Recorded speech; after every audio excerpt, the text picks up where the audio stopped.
program studi PGSD kelas 2B yang berNIM 22010-25133. Nah teman-teman, di sini aku akan membacakan sebuah dongeng yang berjudul Kelinci dan Kura-Kura.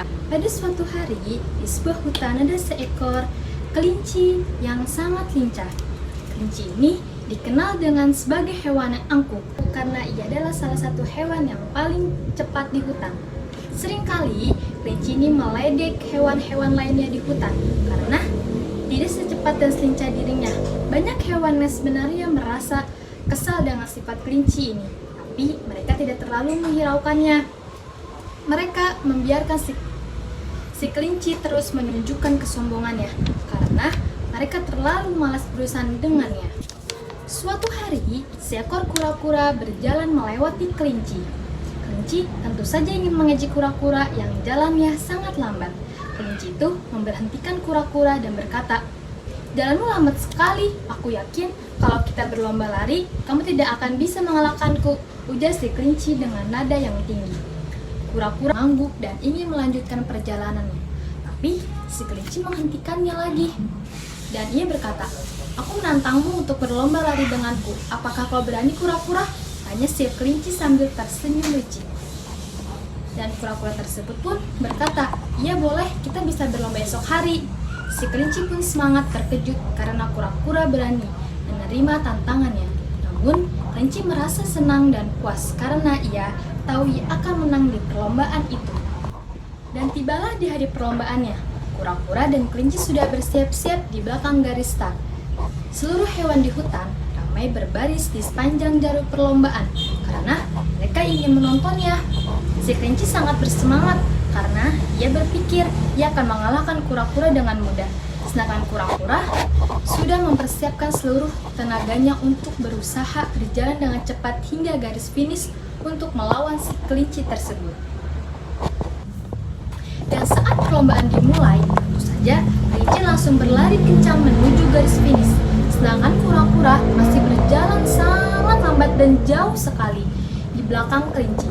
Kelinci pun berhenti sejenak dan berteduh di bawah pohon. Ia melihat ke belakang dan tidak melihat ada tanda si kura-kura sudah mendekatinya. Kelinci pun berkata, "Ah, lama sekali ya dia.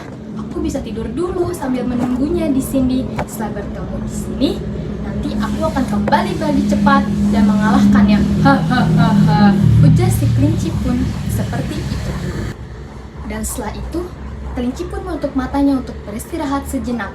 Angin yang berhembus kencang di hari yang terik itu membuat kelinci tertidur terlalu lelap. Tanpa ia sadari, kura-kura pun melewatinya dan ia terus berjalan sekuat tenaga untuk mengalahkan sang kelinci tersebut. Saat kelinci terbangun, matahari sudah tidak seterang saat awal ia tertidur. Kelinci pun sangat terkejut dan ia bangun untuk berlari sekuat tenaga untuk mengalahkan sang kura-kura yang sudah melewati kelinci tersebut. Tak disangka-sangka, saat ia sampai di garis finish, kura-kura sudah sampai lebih dulu untuk merayakan kemenangannya bersama hewan-hewan lainnya, yaitu hewan-hewan yang berada di hutan. Kelinci pun merasa malu dan ia berlari berpulang karena dia tidak bisa mengalahkan si kura-kura yang sangat lambat itu. Jadi teman-teman, dari pesan moral kelinci dan kura-kura yang dapat kita ambil yaitu dari dongeng tersebut bisa mengajarkan bahwa sehebat apapun kemampuan yang kita miliki, kita tidak boleh sombong dan meremehkan orang lain. Setiap manusia pasti memiliki kelebihan dan kekurangannya masing-masing mengenai sikap, saling menghargai, dan terhadap sesama manusia. Sikap kura-kura yang tenang dan rendah hati membuatnya bisa memenangkan balap lari. Padahal lawannya adalah sang kelinci tersebut yang sudah terkenal dengan kecepatannya saat berlari. Nah teman-teman, sekian dongeng yang dapat saya sampaikan. Kurang lebihnya mohon maaf. Wassalamualaikum warahmatullahi wabarakatuh.